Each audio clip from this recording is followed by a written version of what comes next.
ఈ క్లాస్‌లో మనం casteism and electoral politics India గురించి చూద్దాం. ప్రపంచంలో ఏ డెమోక్రటిక్ కంట్రీ అయినా తీసుకోండి. Any democratic country. డెమోక్రసీ అంటే ఎక్కడైతే మంచిగా రెగ్యులర్ ఎలక్షన్స్ జరుగుతున్నాయో, ఆల్ అడల్ట్స్ ఓట్ చేస్తున్నారో, ఒక గవర్నమెంట్‌ని ఫార్మ్ చేసుకుంటున్నారో అక్కడ. ఏ కంట్రీ చూసినా కూడా మీకు ఈ కాస్ట్ అనేది ఏదో ఒక డైరెక్ట్ ఆర్ ఇండైరెక్ట్ ఫార్మ్‌లో కనిపిస్తది. ఎందుకంటే ఏ లీడర్ అయినా సరే ఆయన వర్గానికి సంబంధించిన వాళ్ళని డైరెక్ట్‌లీ ఓట్లు అడుగుతూ ఉంటాడు. మీరు నన్ను ఎలక్ట్ చేస్తే మీకు ఇది చేస్తా. మీకు అపోజిట్‌గా ఉన్న వాళ్ళని కంట్రీ అవతల నుంచి పంపించేస్తా. మీకిన్ని ఫ్రీబీస్ ఇస్తాను. ఇలా ఏదో ఒక సెక్షన్‌ని ఉద్దేశించి మాట్లాడుతా ఉంటారు లీడర్స్.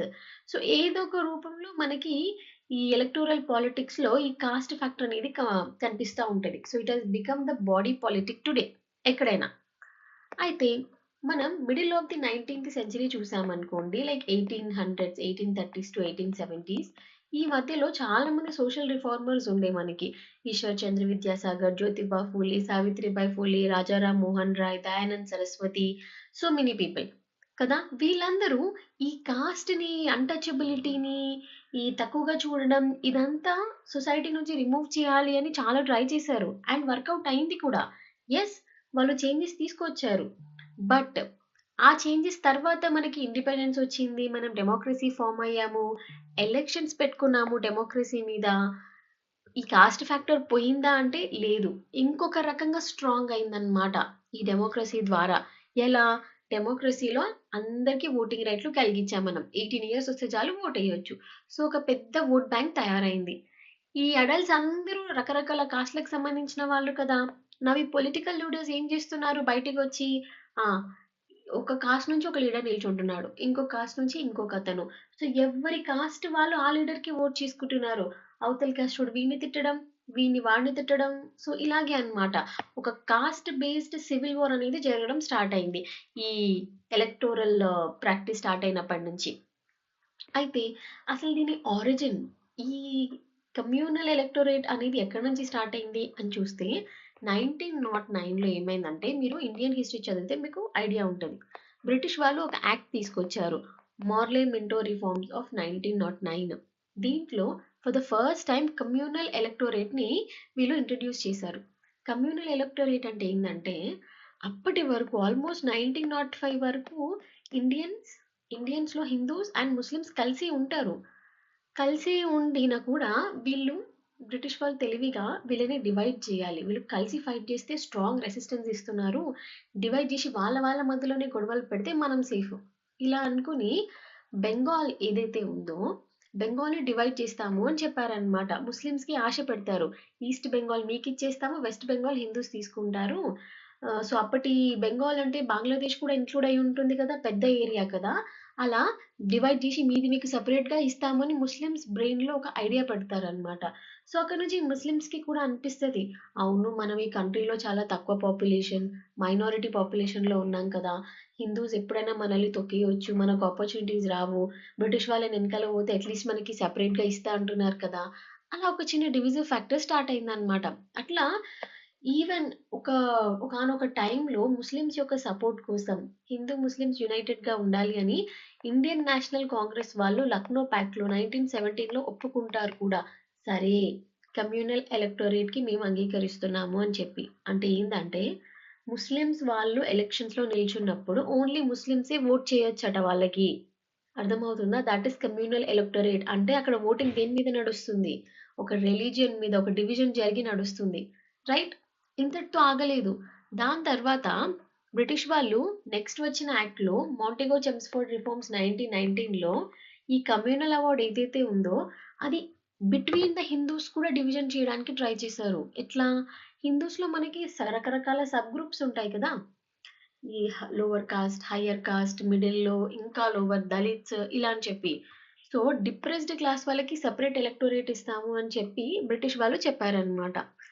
దీనికోసం ఆల్మోస్ట్ అంగీకారం వచ్చేస్తుంది కూడా. బట్ గాంధీ మాత్రం వెంటనే ఫాస్ట్ చేశారు. అంటే నిరాహార దీక్ష టైప్. దీనికి నేను అస్సలు ఒప్పుకోను. ఎందుకంటే మీరు హిందూయిజంలోనే మళ్ళా డివిజన్ చేస్తున్నారు. ఒకవేళ దళిత్స్‌కి సెపరేట్ ఎలక్టోరేట్ అని ఒప్పుకుంటే ఇంక వాళ్ళని ఎప్పటికి మనం సెపరేట్‌గానే ట్రీట్ జేయాలె. వాళ్ళు తక్కువ జాతి అన్నట్టు మనమే ఒప్పుకుంటున్నట్టు. వాళ్ళు సెపరేట్ అన్నట్టు మనమే ఒప్పుకుంటున్నట్టు. నో, నో, నో, నేను ఒప్పుకోను దానికి. హిందూ ఇట్లా సెపరేట్ ఎలక్టరేట్ కాకుండా రిజర్వేషన్స్ ఇవ్వండి వాళ్ళకి కావాలంటే. సరే వాళ్ళకి న్యాయం జరగలేదు. ఎప్పటినుంచో సోషల్ డిస్క్రిమినేషన్ ఉంది కాబట్టి వాళ్ళకి రిజర్వేషన్స్ ఇవ్వండి. 100లో ఇమాజిన్ 20 వాళ్ళకి ఇచ్చేసేయండి. అట్లా వాళ్ళు కొంచెం బెనిఫిట్ అవుతారు. అంతేగాని వాళ్ళని సెపరేట్ చేయకండి. చేస్తే ఇంక వాళ్ళని ఎప్పటికి మనం పైకి తీసుకురాలేము. బికాజ్ వాళ్ళని ఎప్పటికి జనాలందరూ సెపరేట్‌గానే చూస్తారు అని. Yeah! It has a logic right? ఇలా స్టార్ట్ అయింది. ఆరిజిన్ ఇలా వచ్చింది. మళ్ళీ మనం కాన్స్టిట్యూషన్ ఆఫ్ ఇండియాలో మనకి రిజర్వేషన్స్ ఇచ్చున్నారనమాట. అది ఒక కాన్స్టిట్యూషనల్ ప్రొవిజన్ చేశారు. Scheduled caste, scheduled tribes, backward క్లాసెస్‌కి మనకి రిజర్వేషన్స్ ఉన్నాయి. ఫస్ట్ వాళ్ళు ఏం పెట్టారంటే, ఈ షెడ్యూల్డ్ కాస్ట్ అండ్ ట్రైబ్స్‌కి ఒక 10 ఏళ్ల వరకు మాత్రమే రిజర్వేషన్స్ అన్నట్టు పెట్టారు. తర్వాత అవసరం ఉంటేనే కంటిన్యూ చేయండి, లేకపోతే తీసేయండి అని. బట్ అది ఇప్పటికి కూడా మనం ఇంకా తీసేయలేదు. బికాజ్ తీసేద్దాము అని ఒక మాట అంటే చాలు గవర్నమెంట్ ఇప్పుడు పెద్ద గొడవలు అయిపోతాయి. బయటంతా కేయోస్ అయిపోతుంది. సో, అది ఇంకా కంటిన్యూ అవుతూనే ఉంది. ఈ రిజర్వేషన్ అనే ఫ్యాక్టర్ రాజ్యాంగంలో ఉండడం వల్ల పొలిటికల్ లీడర్స్‌కి మాత్రం ఫుల్ బెనిఫిట్ అయింది. బికాజ్ వాళ్ళకి ఓట్ బ్యాంక్స్ ఇవే అన్నమాట. ఇప్పుడు for example AP politics again Kamma వాళ్ళది 40% ఓట్ బ్యాంక్ ఉంటుంది. కాపు వాళ్ళది 40% ఓట్ బ్యాంక్ ఉంటుంది. ఇట్లా ఏ లీడర్ ఆ పర్టిక్యులర్ గ్రూప్‌ని టార్గెట్ చేస్తూ ఓట్స్ సంపాదించుకుంటూ ఉంటారు. ఇప్పుడు పవర్‌లోకి రావడానికి డైరెక్ట్ షార్ట్‌కట్ ఏమైంది? ఈ కాస్ట్ పాలిటిక్స్ ఒక షార్ట్‌కట్ అయిపోయిందన్నమాట.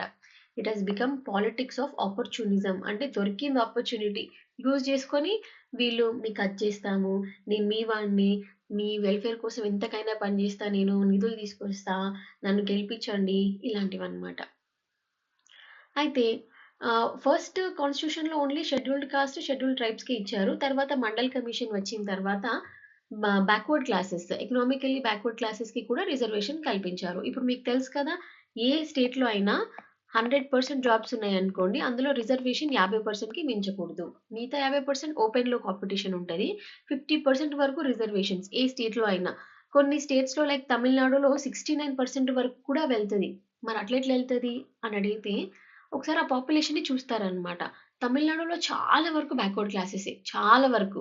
అందుకని అక్కడ రిజర్వేషన్‌ని చాలా ఎక్కువగా ఉంచారు. వాళ్ళందరిని సాటిస్ఫై చేయడానికి. అయితే జవహర్‌లాల్ నెహ్రూ ఏం అనుకున్నారంటే ఆయన టైంలో ఈ కాస్ట్ కాన్షియస్‌నెస్ ఏదైతే ఉందో అందరి జనాల బ్రెయిన్స్‌లో అది మెల్లిమెల్లిగా పోతే బావుండు. అది కంప్లీట్‌లీ విథర్ అవ్వాలి అని. బట్ అలా అయిందా? ఈవెన్ ఇన్ 2024 ఇప్పుడు కూడా ఇంకా మనకి కాస్ట్ మీదే. ఒకసారి మీరు ఆలోచించండి. మీ ఫ్యామిలీలో మీరు ఇంటర్ కాస్ట్ మ్యారేజ్ చేసుకుంటామంటే ఎంతవరకు ఒప్పుకుంటారు? Question yourself. నౌ ఇంకొకటి. ఈ కాలంలో కాస్ట్ అనేది ఒక పవర్‌ఫుల్ సెల్ఫ్ ఐడెంటిఫికేషన్ సోర్స్ అయిపోయింది. మిమ్మల్ని మీరు సొసైటీలో మీరెవరు అని అడిగితే మేమిది అని చెప్తారు చూడండి. మీ పేరు పక్కన మీకో ఇంటి పేరు ఉంటది. ఆ ఇంటి పేరుకో హిస్టరీ ఉంటది. ఆ హిస్టరీ ఎక్కడి నుంచొస్తది? ఓ కాస్ట్ నుంచే వస్తది. అవునా? సో, ఇదొక వోట్ క్యాచర్ అయింది ఇండియన్ పొలిటీషియన్స్‌కి. నౌ ఈ పాయింట్ ఆల్రెడీ డిస్కస్ చేసాం మనం. ఏదైతే ఈ రిజర్వేషన్ ఉందో అదొక స్టేట్ నుంచి స్టేట్‌కి డిఫరెంట్‌గా ఉంటుంది. అందరూ 50% క్రైటీరియా అయితే పక్కా మ్యాచ్ అవ్వాలి రిజర్వేషన్స్‌ది. కొన్నిటి దగ్గర వాళ్ళ పాపులేషన్ ఎంత బ్యాక్వర్డ్ ఉన్నారు, ఎన్ని రకాల ఎకనామికల్లీ, ఎడ్యుకేషనల్లీ బ్యాక్వర్డ్ క్లాసెస్ ఉన్నాయి, కాస్ట్స్ ఉన్నాయి. దాన్ని బట్టి రిజర్వేషన్ పెరిగింది గూడా. సమ్ స్పెషల్ సర్కమ్‌స్టాన్స్ అంతే. అన్ని స్టేట్స్‌లో కాదు. అయితే ఈ రిజర్వేషన్స్ మీద డిబేట్, డిస్కషన్ అనేది గత కొంతకాలంగా సివియర్ అయింది. బికాజ్ కొంతమంది దీన్నేమో ఉంచాలి అని, కొంతమంది రిజర్వేషన్స్ బ్యాడ్ తీసేయాలి అని. తీసేయాలి అనేవాళ్ళెవరు? మెరిట్ కోసం మాట్లాడేవారు. ఇప్పుడు 10 మంది ఎగ్జామ్ రాసారనుకోండి. ఇప్పుడు 90 మార్క్స్ వచ్చిన వాళ్ళందరికీ సీట్ వస్తుంది అనంటే ఆహ్, ఇమాజిన్ ఓన్లీ 10 సీట్సే ఉన్నాయి. మనం ఏం చేస్తున్నాం ఇక్కడ బ్యాక్వర్డ్ క్లాసెస్ అని చెప్పి వాళ్ళకి 70 మార్క్స్ వచ్చినా సరే మీకు సీట్ వస్తది అని పెడితే జెన్యూన్‌గా 85 వాళ్ళొచ్చిన వాళ్ళకి గూడా రావట్లేదనమాట. వీళ్ళు ఓసీకి సంబంధించిన వాళ్ళు. ఓపెన్ కాస్ట్ అయితే వాళ్ళకి సీట్ రావట్లే. ఎందుకంటే వాళ్ళ ప్లేస్‌లో ఇక్కడ రిజర్వ్డ్ కేటగరీస్ వచ్చి ఫిల్ అవుతున్నారు. అప్పుడు డెఫినైట్‌లీ వాళ్ళు బాధపడతారు గదా!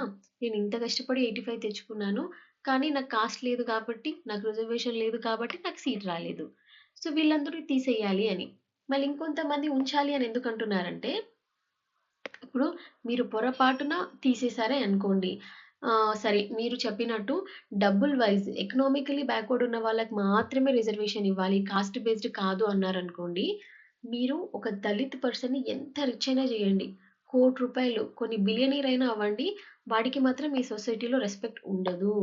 ఎంత రిచ్ దళిత్‌కైనా సరే అతన్ని అలాగే ఆ కాస్ట్ బట్టి తక్కువనే చూస్తారు. అన్‌లెస్ వాళ్ళకు ఒక గవర్నమెంట్ పొజిషను, ఒక పవర్ అథారిటీ ఉంటే తప్ప ఆ పర్టిక్యులర్ కాస్ట్ వాళ్ళని రిప్రజెంట్ చేయడానికి ఎవరు ముందుకు రారు. హైయర్ కాస్ట్ వాడొచ్చి లోవర్ కాస్ట్‌ని రిప్రజెంట్ చేస్తాడా? చెయ్యడు. సో, మమ్మల్ని డిస్క్రిమినేట్ చేయకుండా, మమ్మల్ని తొక్కేయకుండా మేము గూడా అప్‌లిఫ్ట్ అవ్వాలంటే మాకు రిజర్వేషన్స్ ఉండాల్సిందే. అప్పుడే మేము కొన్ని పవర్‌ఫుల్ గవర్నమెంట్ పొజిషన్స్‌లో ఉన్నప్పుడే మాకు ఒక రిప్రజెంటేషన్ ఉంటది. ఒక రెస్పెక్ట్ ఉంటది అని మాట్లాడతారు కొంతమంది. నౌ ఇప్పుడు ఇదే డిస్కస్ చేసాం చూడండి.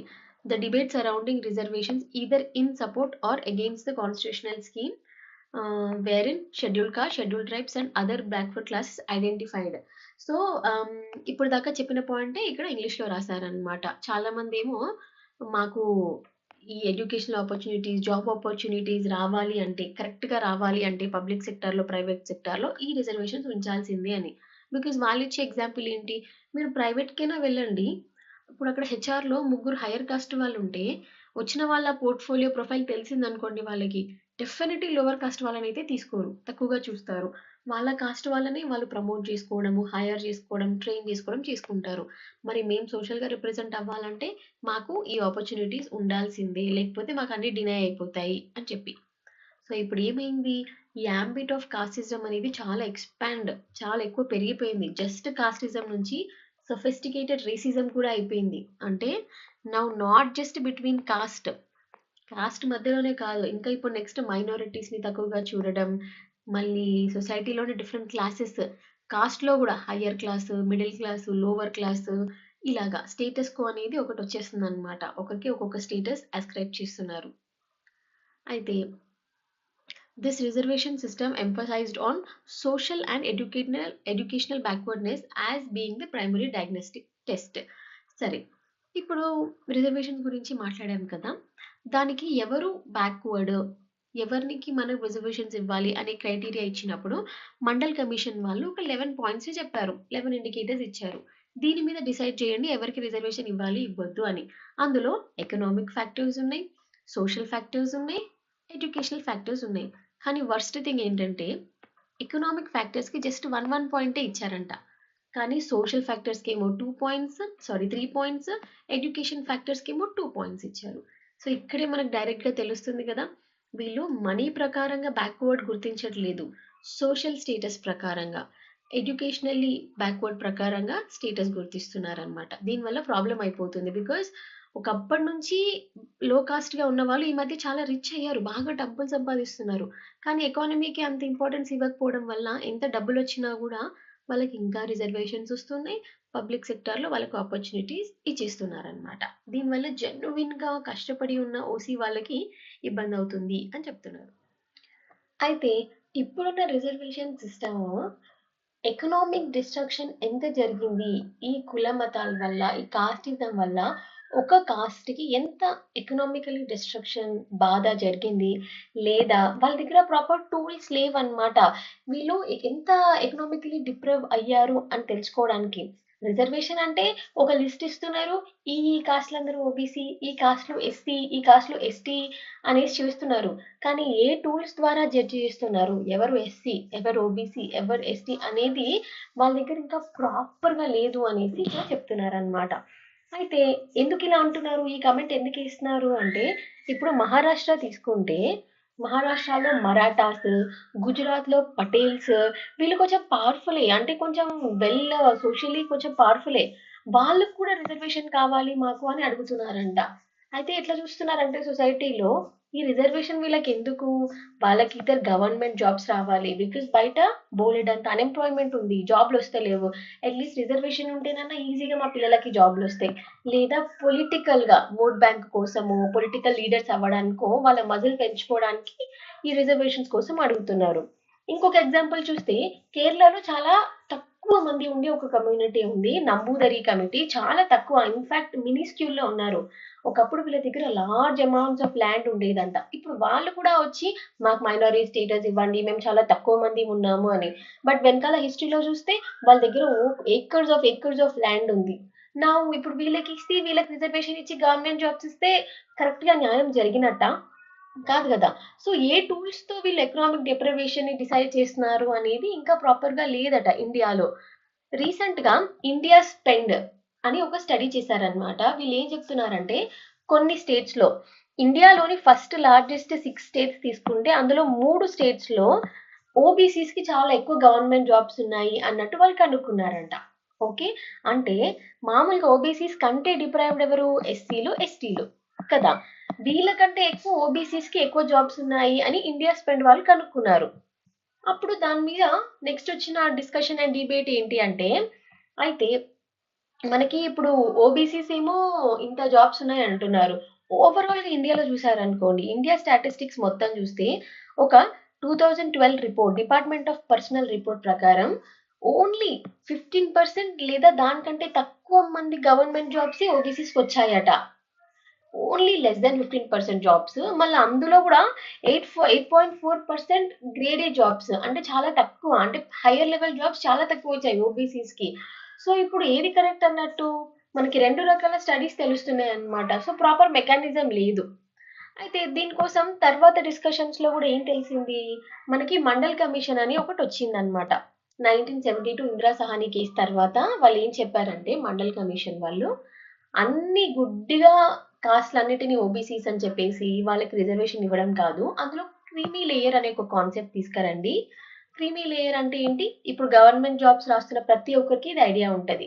సంవత్సరానికి లెస్ దెన్ 8,00,000 సంపాదిస్తున్న ఫ్యామిలీ అయితే వాళ్ళకి క్రీమీ లేయర్, వాళ్ళకి రిజర్వేషన్ ఉండదు. గ్రేటర్ దాన్ 8,00,000 సంపాదిస్తే. లెస్ దెన్ 8,00,000 వచ్చిన వాళ్ళకి నాన్ క్రీమీ లేయర్, వాళ్ళకి రిజర్వేషన్ ఉంటది అని. సో ఆ మండల్ కమిషన్ లో ఇది కూడా చెప్పారు. షెడ్యూల్డ్ కాస్ట్ వాళ్ళకు కూడా తర్వాత తర్వాత కాలంలో ఇలాంటి క్రీమీ లేయర్ తీసుకురావాలి. బికాస్ చాలా మంది ఎకనామికల్లీ స్ట్రాంగ్ అవుతున్నారు కదా టైం గడిచే కొద్దీ. వాళ్ళు రిచ్ అయినా సరే వాళ్ళకి రిజర్వేషన్ ఇవ్వడం తప్పు. సో ఎప్పటికప్పుడు మారుతూ ఉండాలి క్రైటీరియా అనేది చెప్పారనమాట. అయితే ఈ మధ్య కాలంలో అయితే ఇంకా చాలా మంది పొలిటికల్ లీడర్స్ ఊరికి రిజర్వేషన్ పాలసీ గురించి మాట్లాడుతున్నారు. పాలిటిక్స్ లో వాళ్ళ ఓట్ బ్యాంక్ కోసము, వాళ్ళ జనాలను ప్రభావితం చేయడానికి ఇది మాట్లాడుతున్నారు. అయితే ఆ టాపిక్ వచ్చినప్పుడల్లా ఒక డిబేట్ ఏమొస్తుందంటే, అసలు ఈ రిజర్వేషన్ ఇలా కాస్ట్ వైజ్ వర్గీకరించడము, ఇంతింత కోటా ఇవ్వడం ఇది కరెక్టేనా? ఎందుకంటే నువ్వు 100కి 100 పీపుల్ సమానం అని అన్నప్పుడు ఇలా వర్గీకరించవు కదా. ఆ బేసిక్ డివిజన్ లోనే నువ్వు అందరినీ సపరేట్ చేస్తున్నావు. నువ్వు ఎస్సీవి నువ్వు పక్కనుండు, నువ్వు ఎస్టీవి నువ్వు పక్కనుండు, నువ్వు ఓబీసీ నువ్వు పక్కనుండు. మనమే డివిజన్ క్రియేట్ చేస్తున్నాం కదా.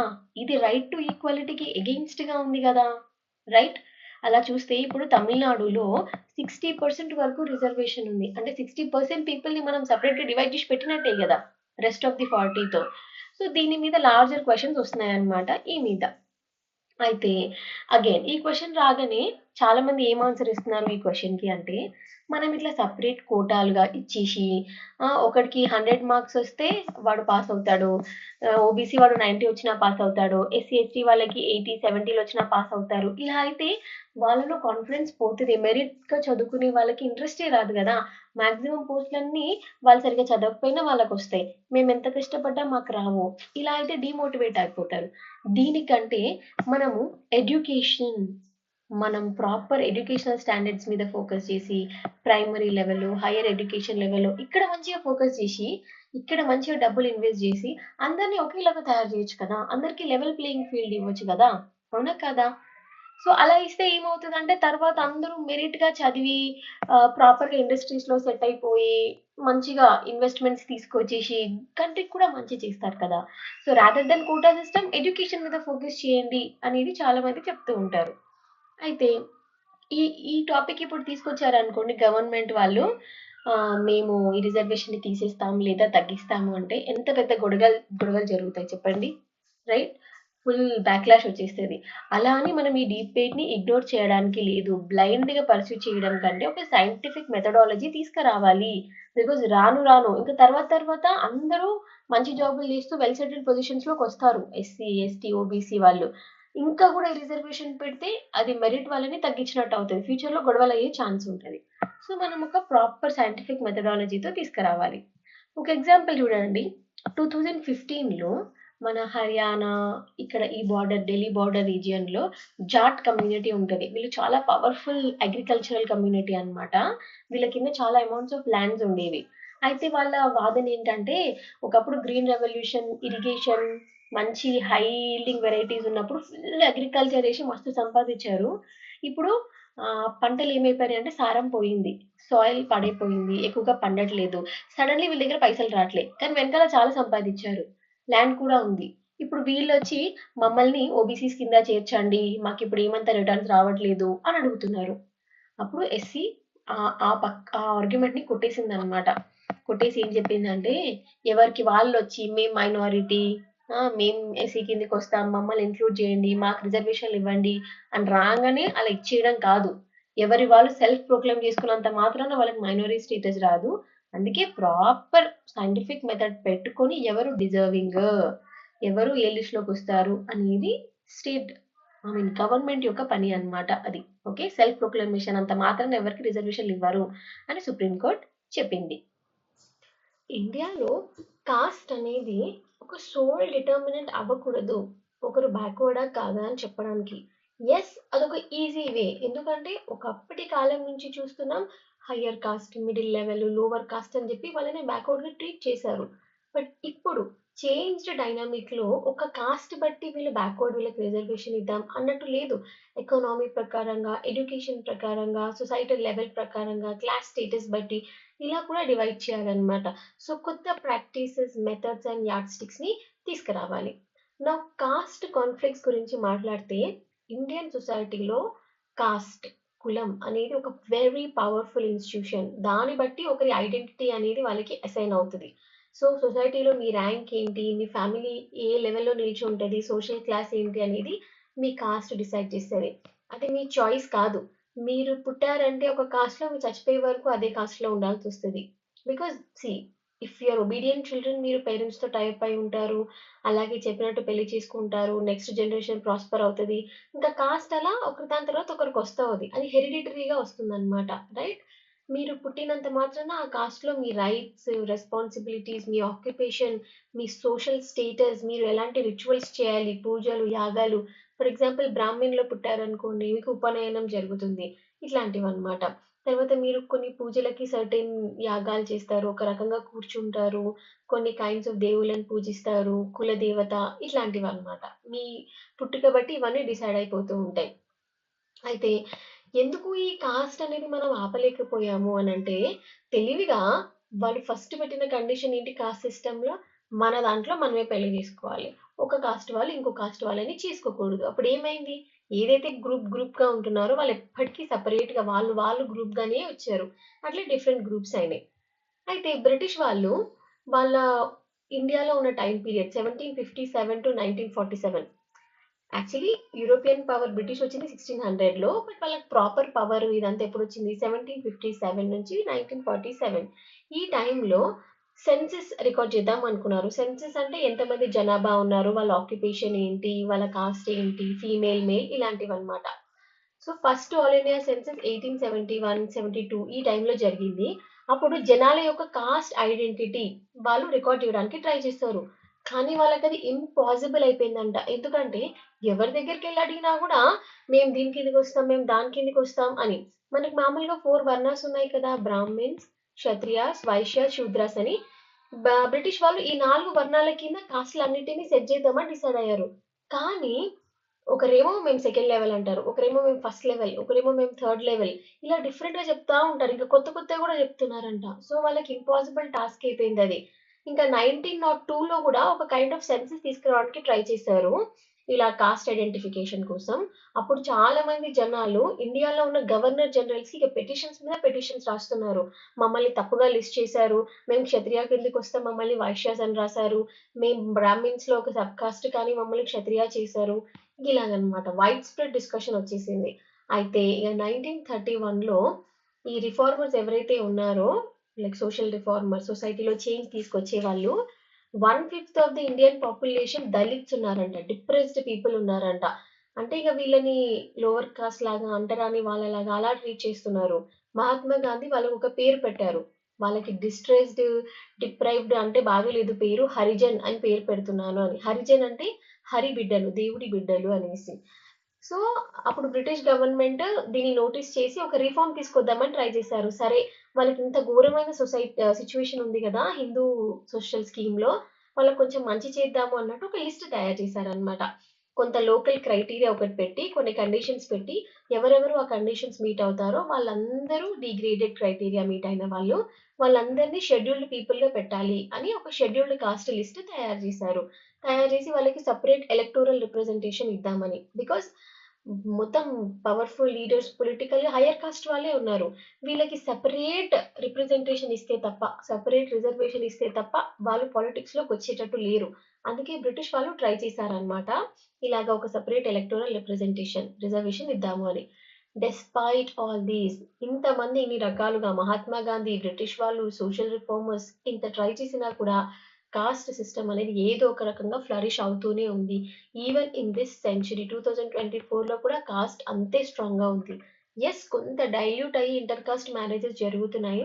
బట్ స్టిల్ రూరల్‌లో, అర్బన్‌లో కాస్ట్ ఇంకా సౌండ్‌గా ఉంది. ఒకసారి మీరు మీరు క్వెషన్ చేసుకోండి. మీ ఇంట్లో కూడా అలాగే ఉందా? దెన్ అర్థమవుతది. ఇండియాలో 1960s నుంచి విపరీతమైన కాస్ట్ వార్స్ కనిపిస్తున్నాయి. వార్ అంటే యుద్ధం. కాస్ట్ వార్స్ అంటే 2 కాస్ట్‌ల మధ్య, 2 లేదా 3, 4 కాస్ట్‌ల మధ్య. సో, అప్పర్ కాస్ట్ వాళ్ళు లోవర్ కాస్ట్ వాళ్ళని బాగా హింసించడం గానివ్వండి, టార్చర్ చేయడము, వాళ్ళని చంపేయడము, ఇలాంటి ఎక్కువ వార్స్ కనిపిస్తున్నాయి. సో, వాటిని caste war, caste feuds, caste battle కొన్నిసార్లు కాస్ట్ జెనోసైడ్. జెనోసైడ్ అంటే చాలా నంబర్స్‌లో జనాలు చనిపోవడం. ఇలా కూడా అంటున్నారనమాట. సో, యూజువల్‌గా ఈ లోవర్ కాస్ట్ వాళ్ళెవరు? ల్యాండ్‌లెస్ పూర్ పీపుల్ కానివ్వండి, బాండెడ్ లేబర్ వాళ్ళు, డిప్రైవ్డ్ పీపుల్, ఇలాంటి వాళ్ళు. అప్పర్ కాస్ట్ వాళ్ళు వీళ్ళని బాగా ఇట్లా టార్చర్ చేయడం చేస్తున్నారు. అప్పర్ కాస్ట్ వాళ్ళు యూజువల్లీ ల్యాండ్ లార్డ్స్ ఉండేవారనమాట. 1960s ఆ టైంలో. మీరు తెలంగాణ మూవ్‌మెంట్ చదివితే ఇది ఇంకా బాగా రిలేట్ అవ్వచ్చు. ఎలా ఒకప్పుడు జమీందార్స్, ల్యాండ్ లార్డ్స్ చాలా పూర్ పీపుల్, లోవర్ కాస్ట్ వాళ్ళని వెట్టి అని చెప్పి, ఆడపాప అని చెప్పి, బాండెడ్ లేబర్ అని, యూనో బేదాఖలి అని చెప్పి రకరకాల టార్చర్ చూపించేవారు కాస్ట్ హైరార్కీలో.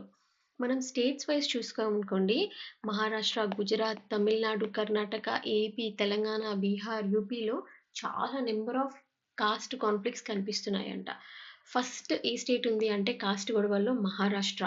ఓకే.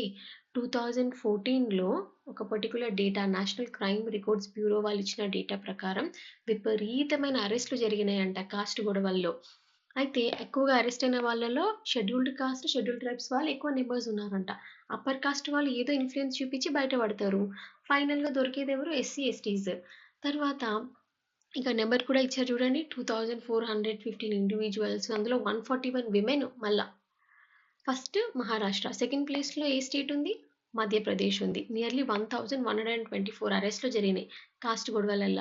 దీని రిజల్ట్ ఆఫ్ షూట్ ఏం జరిగింది అంటే మావోయిస్ట్ అండ్ నక్సల్స్ మూవ్‌మెంట్స్ తయారయ్యాయి. ఎందుకంటే ఈ లోవర్ కాస్ట్ వాళ్ళని ఈ అప్పర్ కాస్ట్ వాళ్ళు తొక్కేయడం. అప్పర్ కాస్ట్ వాళ్ళకి గవర్నమెంట్ వాళ్ళతో టై అప్ అయ్యి ఇన్‌ఫ్లూయెన్స్ చేయడం, మంచి రిలేషన్స్ ఉండడం. సో, ఈ లోవర్ కాస్ట్ వాళ్ళంతా ఇంకా మనల్ని ఎవరు కాపాడలేరు, మనల్ని మనమే ప్రొటెక్ట్ చేసుకోవాలి అని చెప్పి కొన్ని గ్రూప్స్‌గా ఫార్మ్ అయ్యారు. వాళ్ళని కాస్ట్ సేనగా పిలుచుకున్నారనమాట. అలాగే కొంతమంది మావోయిజం, కొంతమంది నక్సలిజంలోకి వెళ్ళిపోయారు. గవర్నమెంట్‌కి ఎగెయిన్స్ట్‌గా, ల్యాండ్ లార్డ్స్‌కి ఎగెయిన్స్ట్‌గా. మళ్ళీ బిగినింగ్ ఆఫ్ ది 21st సెంచరీలో ఈ కాస్ట్ సిస్టమ్ అనేది మనకి ఎంప్లాయ్‌మెంట్‌లో, ఓటింగ్ బిహేవియర్‌లో కూడా కనిపించింది. రైట్? ఎంప్లాయ్‌మెంట్‌లో ఎట్లా? వాళ్ళకి చాలా బ్యాడ్ పొజిషన్ ఉంది. వాళ్ళు ఇంప్రూవ్ అవ్వాలంటే మంచి గవర్నమెంట్ జాబ్స్, మంచి పొజిషన్‌లో ఉండాలి అని రిజర్వేషన్స్ కోసం అడగడము. బట్ చాలా మందికి అది కుదరలేదు. ఎన్నో డిజర్వింగ్ కాస్ట్ వాళ్ళని షెడ్యూల్డ్ ట్రైబ్స్‌గా చేయలేదు.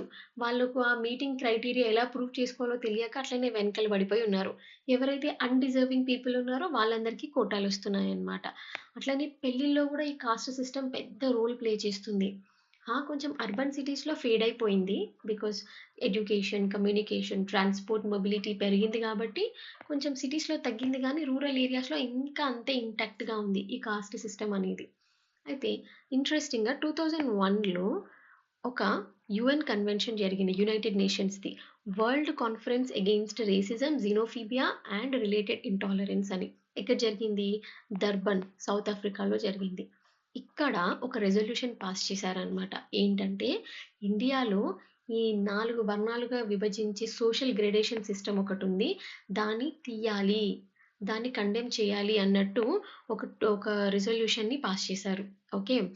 అలాగే 2007లో ఇంకొక UN committee on the elimination of racial discrimination వీళ్ళు ఇండియన్ గవర్నమెంట్‌ని క్రిటిసైజ్ చేశారు. ఏమని? మీరు ఫెయిల్ అయ్యారు.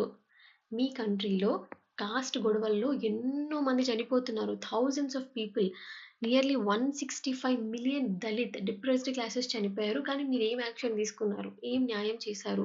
అని 2007లో యునైటెడ్ నేషన్స్ వాళ్ళు ఇండియన్ గవర్నమెంట్‌ని క్వెషన్ చేశారనమాట. ఈ దళిత్స్ ఎక్కడికెళ్ళినా సరే హౌసింగ్ విషయంలో, బయట స్కూల్స్‌కెళ్ళినా, పబ్లిక్ సర్వీసెస్ యూటిలైజ్ చేసుకోవాలన్నా ఎక్కడికెళ్ళినా వాళ్ళకి అవమానం, అన్‌టచబిలిటీ, వాళ్ళని కొట్టడం, చంపడం ఇవే జరుగుతున్నాయి. కానీ మీరేం చేస్తలేరే దీనికోసం అని చెప్పి. సో, ఇప్పుడు ఒకప్పుడు వేదిక్ టైంలో కాస్ట్ అనేది వాళ్ళు చేసే పనితో అసైన్ అయిందనమాట. ఇప్పుడున్నంత కాంప్లెక్స్‌గా లేదు. ఒకప్పుడు ఇంత సబ్ గ్రూప్స్, జాతీస్ ఇంత లేదు. ఆక్యుపేషన్ బట్టి డిసైడ్ అయ్యారు. వాళ్ళు it was okay also. But తర్వాత ఇప్పుడు ఏమైంది ఆక్యుపేషన్‌తో సంబంధం లేదు. పుట్టుకతో సంబంధం అయిపోయింది.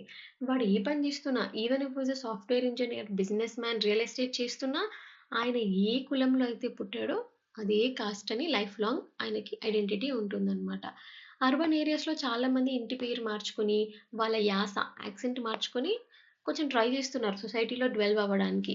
కానీ రూరల్ ఏరియాస్‌లో అట్లా ఉండదు కదా! పీపుల్ స్టబర్న్‌గా ఉంటారు. పర్సిస్టెంట్‌గా ఉంటారు.